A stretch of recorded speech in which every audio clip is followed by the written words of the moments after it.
Helps always to take the mute off. Good afternoon and welcome to the Bush Creek East Wildfire Information Briefing for Tuesday, August 29th, 2023. We are joining you from the traditional unceded territories of the Secwepemc, Silks Okanagan, Sinex, and Ktunaxa nations. I'm Tim Conrad, Public Information Officer with the Columbia Shoeswap Regional District Emergency Operations Center.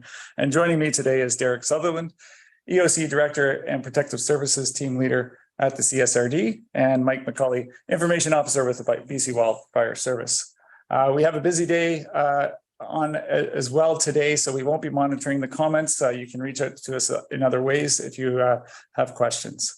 So a quick update of things going on in the region.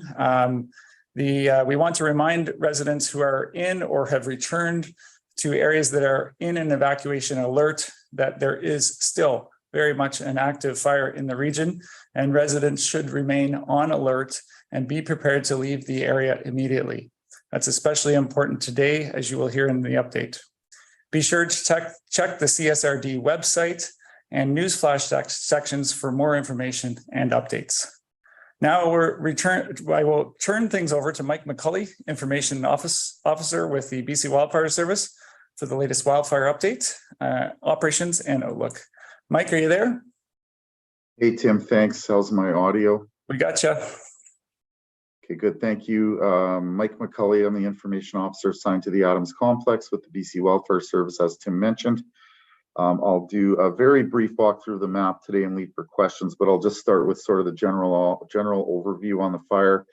Today is a day of change on the fire for sure. We have had warm, hot, and dry conditions each day for the last week, and as I've been talking about, we do expect a bit of a front to pass through today, which will bring some wind to the fire, likely out of the southwest sometime very shortly. We're probably starting to see winds aloft on the fire already. We have seen an increase in fire activity on certain flanks of the fire, but no growth, no big movements, outside of the containment lines that we have in place, not yet. But having said that, for us, it's a day of consolidation, and what that means is that we do bring our crews into areas that are closer to the high value communities, working on lines that are well anchored in, that allow for safe egress out of these areas if fire behavior was to pick up significantly, and also allows us to be closest to the values that we're most apt to protect, those being life and property of British Columbians, and of course the life of our first responders.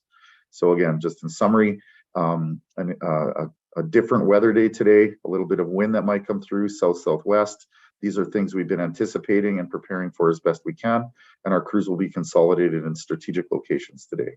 Beyond that, we are hoping for some precipitation later in the evening, although we are an agency that doesn't plan on that. We certainly don't count it till the rain's in the gauge, so to speak. We're hopeful to get some, but we have our strategies and tactics ready to go in case we don't. Beyond today and tonight, you will see temperatures for the next 2 days be a little cooler, a little higher humidity, not so much wind. So getting through this next operational period and allowing us to sort of slide into tomorrow and the next day are going to be really critical in terms of making good progress on the fire. And with that, I will just quickly share my screen and walk through the map just to point out some of those things that we have going on. Just let me know, Tim, when you can see my screen. Now your screen's coming up. There's the map. You're good. Thank you. Okay. I won't go into a ton of detail today, but I will talk about Lee Creek again. We'll start there. So these two shoulders within the shadow, we call it, this area that did not burn, those two shoulders, the work that the crews did is good. It's mostly complete. We do have still a crew presence consolidated in those areas, but we did take some of those crews and move them up closer to the Magna Bay area, where we're working guard line, anchored in nice and safely, and working guard line up the eastern flank of this fire. We have other crews working in that area as well, but we did take some of the crews from above Lee Creek and move them over to that spot. We do have some active fire above Sorrento. Again, this is challenging because it's been very visible to the community. That's always, disconcerting for citizens to see, especially when it's so close to town. This fire is, hung up here in this steeper ground. We have some guard line built up the side of the fire. We have some more guard line built parallel to Sorrento, as I've been talking about. We have suspended guard construction for today, and we brought our crews down a little closer to the community. They'll be, there ready to deal with anything that comes up. And I would also mention that we have multiple task forces of structural engines that'll be patrolling through that area today. We have a swing shift on tonight, so they'll be in there as well. We do have some structural protection equipment set up on some valued assets that are closest to the fire. And of course, we'll be working hard to just deal with anything that might come up in that area. Again, challenging because it's very visible, an active fire. Our strategy there continues to be use heavy helicopters, to bucket on this fire and try to hold it as long as we can in this place until the weather changes or the conditions allow us to move into ground where it's more operable and not so steep and maybe get in direct on it, but that certainly won't be happening today. We have had some infrared scans, as I've been talking about, through the Adams Lake area, above Lee Creek, beyond, through the Scotch Creek area, and we have had crews working in there to action those hotspots. And I think I will probably leave it at that for now. I'll just go through the numbers for you. We're approaching 300 ground crew now on this fire. We have added again some South African contingent. We've got some local firefighters, community firefighters that are now engaged with our operation. We have still around 80 pieces of heavy equipment working on this fire. And the fire size actually went down a little bit today. It's just under 43,000 hectares. That obviously doesn't mean the fire shrank. It's just a challenge of mapping this fire with the large, long, windy and broken perimeter. Every time you fly it to get a new track or you use a satellite image, a person is interpreting that perimeter, and so it can change a little bit from time to time, but those are sort of the numbers, and maybe I will leave it there for now and turn it back to you, Tim.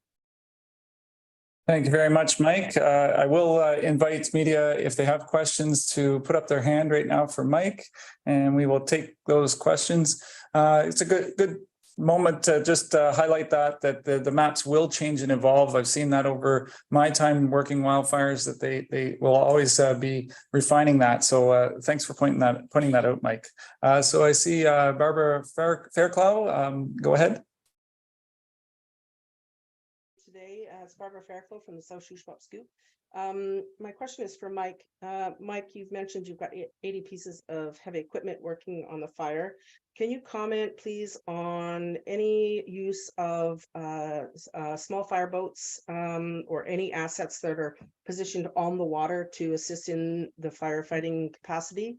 I know that the Royal Canadian Marine Search and Rescue has two vessels that have capabilities for fire suppression. I'm wondering if you can comment. I really can't. I'm not aware of that, Barbara. I'll have to find out and follow up with you later. Thank you. And next up is CP Vancouver.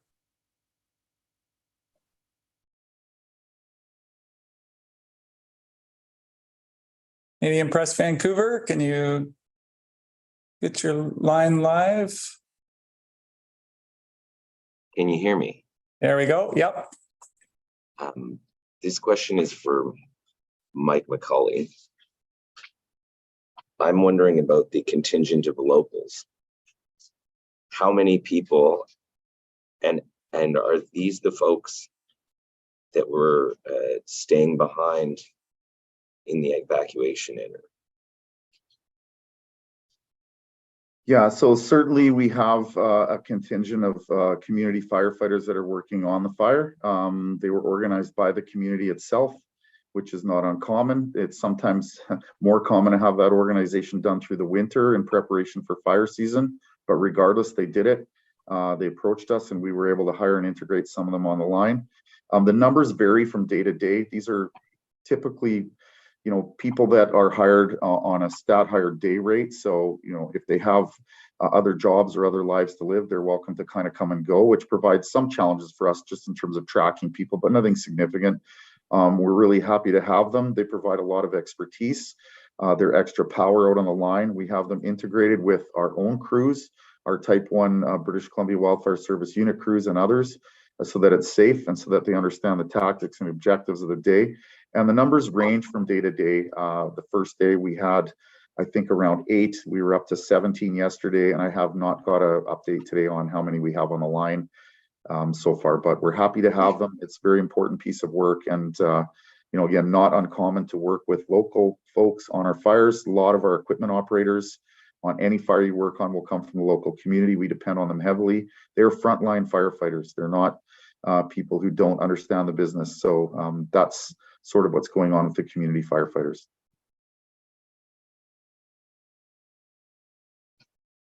And next up, the North Shoeswap kicker. Go ahead.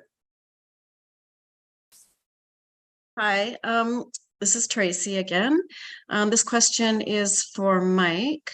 I was just wondering, Mike, could you confirm the areas that you're most concerned about and that you're concentrating your efforts on, just sort of in a nutshell, in the north and the south? Obviously, in the south, you're working the line above Sorrento, but in the North Shoeswap, there's a few pockets, you know, around Lee Creek and Scotch Creek, and then obviously near the edge of the flank near Magna Bay heading towards Anglemont. Do you mind just clarifying the areas that have most concern? Yeah, I mean, so when we're doing wildfire suppression, we're, you know, trying to figure out where our priorities are. There's a matrix there, and it starts with life and safety of first responders. Then it goes down into, you know, property, critical infrastructure. So, and I frame this up in the context of thinking of these communities and thinking of where that is. So on a day like today, those areas you noted, Tracy, those are 3 of the most important ones that we're focusing on today, but they're not the only ones. We will have our crews consolidated throughout the fire above, you know, specific communities where there's high concentrations of life and property. Certainly we're working up a little higher above Magna Bay, you know, kind of on that northeast flank. We have some opportunities in there that we're looking at as well. But, you know, for today, it's important that our crews are consolidated and they're working off of line that is well anchored into a safe point to allow for good egress should fire blow up, or not blow up, but should fire become extremely active, I suppose. You know, we don't anticipate big things like we saw a week ago or beyond, but certainly when it's windy, we're going to see an increase in fire behavior. So I think, Tracy, those areas you noted are 3 of them. During a day on a fire line, our operational staff can move people around depending on what the conditions dictate. So if, for example, some local winds came up and another particular part of the fire or a different line or different flank had some increased activity, we would certainly move our crews around accordingly. So kind of a vague answer, Tracy, but I think the areas you noted are some of the ones that are of concern. And of course, we would be moving around during the day to protect assets as required. And that's, you know, speaking specifically to our on the ground wildland firefighters. I want to also reiterate that we do have these task forces of structural firefighters. Those are the fire trucks and the fire engines that you see moving through community. Those are you know, on a high state of readiness today as well for obvious reasons. So they'll be patrolling not just through the day, but also through the night, just to ensure that we have good coverage as the winds kind of pick up through late today and into the evening. I hope that answered the question. Yes, very good. Thank you. If it's okay to ask another question to CSRD, or are we pausing for CSRD questions for later? We can do the CSRD questions later. I'll get Derek to do his update here in a moment. So okay. I don't see any other questions here, so we'll continue on. So thanks for your questions, and thank you, Mike, for the answers there. Oh, we do have a couple more that have shown up. I apologize. They just flashed up on us. So Tracy with Castanet, go ahead. Hi, I was just wondering if you could name any of the valued assets that you're concentrating on. Or like, are you asking for specific names of properties? I certainly couldn't. Yeah, I was just wondering, is there any specific structures, whether it's you know, water resources or anything like that? Yeah, you know, I don't have that level of detail, unfortunately. Certainly, as our structural protection staff go through, they do a series of triage assessments, and they're looking at what's critical for the community. You know, I don't have that at hand. That's pretty micro level detail about each specific area. And this is a big fire with lots of communities impacted. So I can't say for sure which specific assets, but like always, we're looking to hold this fire. We hold this fire where it is, and hopefully don't have to deal with any of those terrible situations. Okay, thank you. And Barbara Fairclough, do you have another question? Your hand is still up, so. Yes, thank you. And I'm not sure, this might be a question for Derek. You can direct me if that's the case, but heard from some residents who have some concern about getting lost on some of the detour routes. Yankee Flats Roads was mentioned specifically. I'm wondering if some specifics can be said about what people can expect for directional information on some of the alternate roads, especially I think there's some concern even as people leave through the nighttime and things aren't quite so visible. Hey, Barb. Yeah, so I'm not sure how Yankee Flats fits into this one. Yankee Flats down in Silver Creek area. So are there people using that as an alternate route for something? It was indicated to me specifically that road was named, so I don't know the specifics inside of that, but I think ultimately it's any sort of egress that is not normal, and some people are going on roads that they're not entirely familiar with, and signage might be a little slim, and local landmarks might be maybe not so noticeable. That's as much as I've got, Derek. Thank you. Yeah, I think the big one for us is the North Fork. It's not a road that the public normally travels, and it's oftentimes in really rough shape. We've been in communications with forestry, and they've had a grader on it.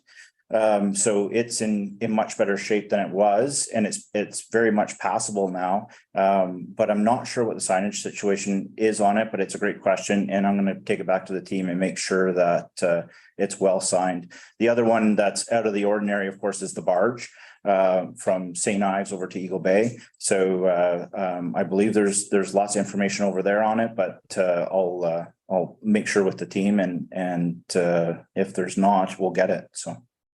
Thank you very much. You bet. And CBC Kamloops, go ahead.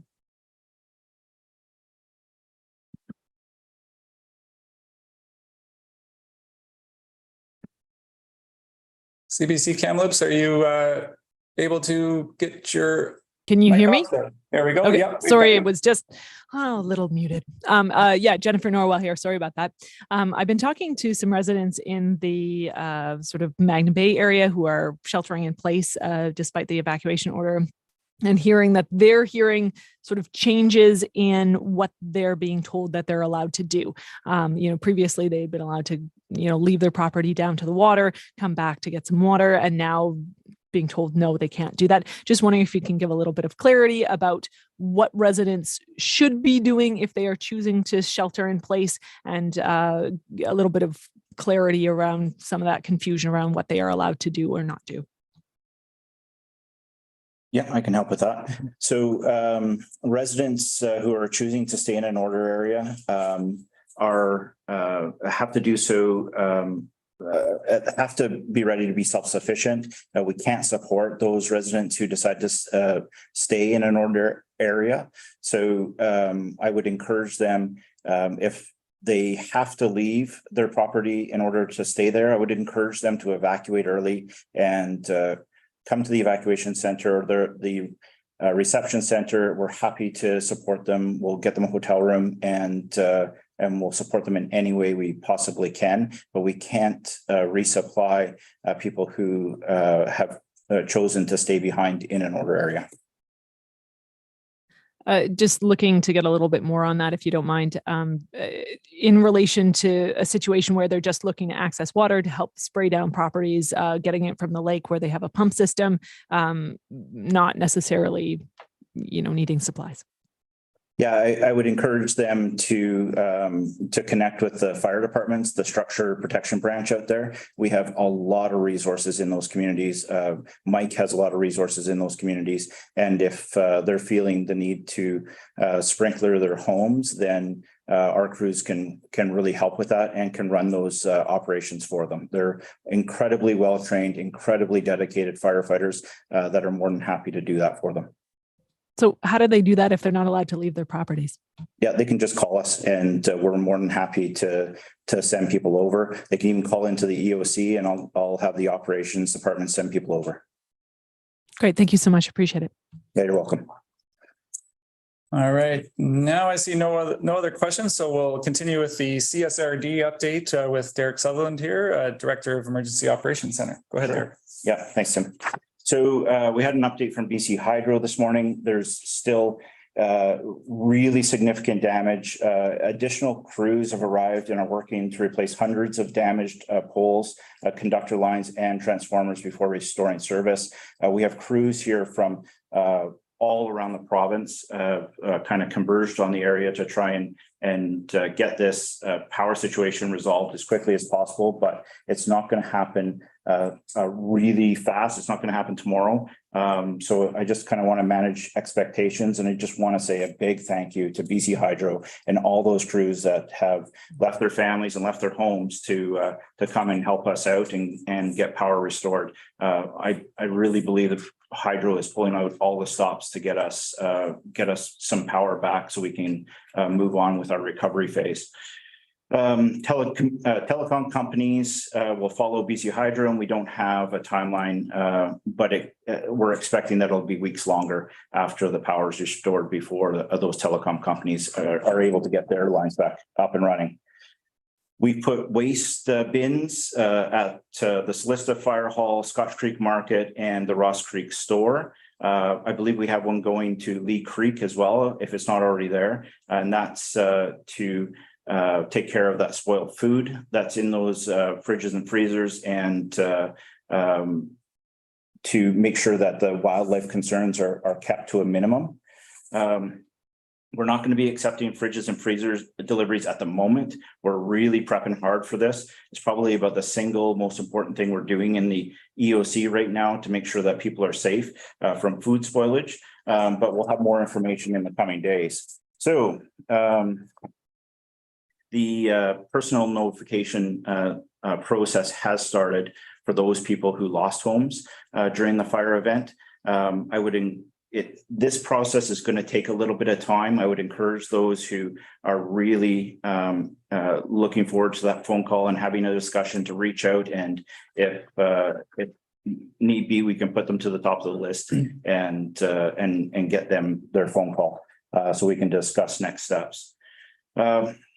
And a reminder to those people who've evacuated the area that the ESS supports expiry date or check the expiry date and make sure that you're renewing those supports before the expiry date comes up.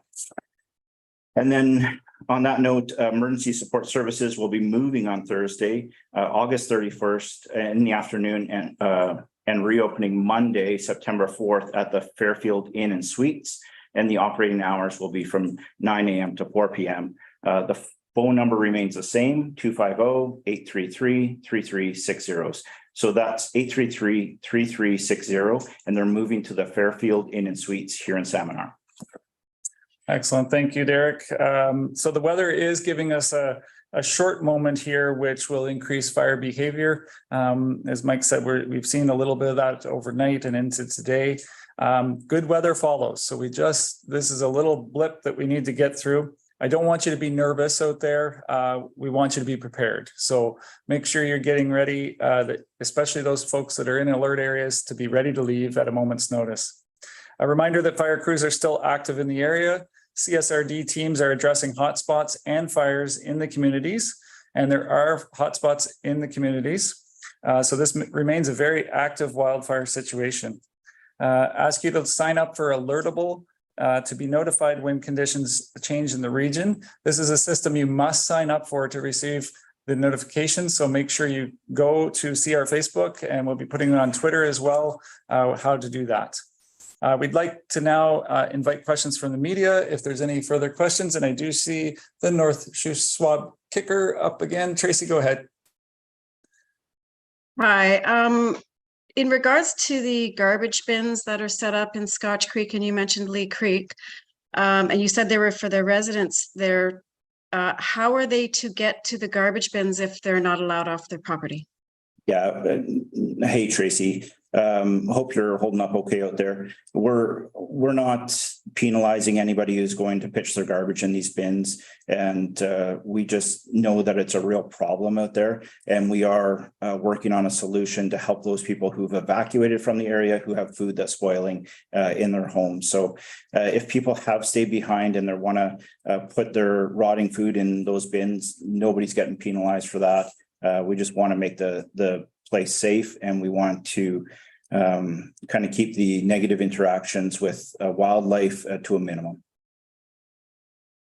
Okay, great. Thank you. And I just wanted to maybe dive in a little bit deeper from the question that was asked earlier from CBC regarding the people that may be trying to access water. I have also heard from people that are here that they were trying to access water for two reasons. One, for their pumps, but also water for washing and stuff like that people naturally need in their homes. So I'm just wondering, it seems like a strange place to pull resources from the BCWS or from our local firefighters to assist somebody to get water from a pump that they have already placed in the lake. They've been using the pump this whole time. Anyways, they've been walking up and down already. So why would we use our resources that we need to fight the fire to help somebody do something that they've already been doing and can seem perfectly capable of doing? That's part one of my question. This part two is I'm bringing it up again, you guys, I'm sorry, but the people that have stayed behind, some of them are helping BCWS to fight fires. We heard from Mike that they were grateful for the help of the people that have been working alongside them. These people live in our area of Lee Creek and Scotch Creek, and I know that you guys are able to supply them with food and water, like a lunch and gas for their vehicle getting to and from their job, but they're also going home. And some of these people that are going home are running out of food in their fridges. They're running out of potable water. And we have a lot of people, or some people, is there not a way that we could maybe allow at least one boat once in a while to access a dock, even if it could be assisted by local RCMP if that's necessary, and then at least bring it to a dock and unload it there and have some distribution for some of the people are here. It feels like to some of the residents, what I heard from some people is that the CSRD is trying to starve them out. Yeah, thanks again, Tracy. I've heard that, and nothing could be further from the truth. Nobody's trying to starve anybody out. If we've given the locals an avenue, an official avenue to help because they want to help, and it's the best way because it integrates people into the safety systems. It allows us to keep the area secure, which we're obligated to do by law, and if they went out of the area and they're working for BCWS the next day, they're going to be allowed to get to work. So I think this is a really good solution. Anybody who's not signed up with BC Wildfire Service, I would encourage them to come to the evacuation center. We'll put them up, let the firefighters do their jobs. We have lots of resources on this fire. That being said, I think the question about people not being allowed to go and flick on their pump at the lake is more of an academic thing. I don't think anybody has been giving too much grief about that.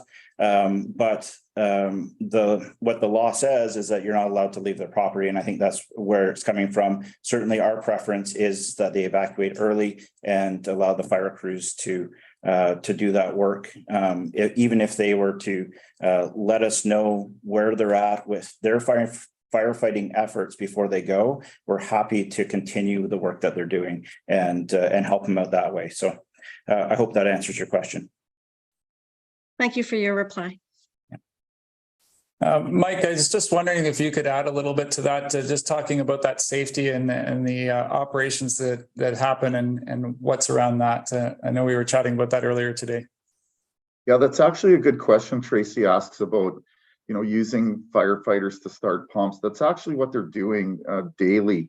So our structural crews, as well as our firefighters, when we consolidate and we bring them down close to communities, their priorities change a bit to that protection of life and property. Remember, we have two groups of or two types of firefighters in there. We have structural protection specialists that deal with structure fire, but we also have wildland firefighters that deal with wildland fire. It's an interesting interface. The wildland firefighting can occur right next to structures. So, you know, they will be in those areas working, and the structural staff, you know, on properties that aren't being manned by homeowners that stay behind, the ones that, you know, the structural staff have assessed and triaged and put sprinklers on, they are daily starting and running pumps, or maybe not daily, but when they need to. And of course, when fire's going to come through, if it does, and we sure hope it doesn't, that's what they're doing in there, is they're going around and turning on the apparatus. We're always willing to you know, to attempt to do that where we can, to use those staff to, you know, turn on those pumps if possible. So it's not like we're taking away resources from wildland firefighting. They're doing that work anyway. I hope that kind of makes sense. Excellent. All right, Barbara Fairclough, go ahead. Thank you very much. Just quickly, Mike, it's Barbara here at the South Shoeswap Scoop. I'm interested in following up with you with regards to firefighting assets on the water. What's the best way to reach you, through email? Yes, that's probably the best way to reach me. I think you have our email for our for the incident. Is that correct, or do you have any contact info for me at all? Tim, maybe I could get you to put our generic email in the chat. It'll just take me some time to get that answer for you, but we'll certainly find it. Thank you very much. Right, and not seeing any other questions up, so I will wrap us up here. So I just wanted to reiterate, we just had an update today from BC Hydro. Really commend those crews out there. They're working absolutely around the clock. A tremendous amount of damage. They have to set poles, put the wiring on, do the transformers. And it's a significant amount of damage. It's the kind of level that you usually hear in relation to a hurricane, not a wildfire. So it's just a shocking amount that they're going to have to work, and they've done a fantastic job so far. Just a reminder again that there is waste information coming out this afternoon. You will see that going on to our website and social media pages. I'd like to thank you for joining us today. I apologize for those that didn't make this new time, but we will be back tomorrow at 2 p.m.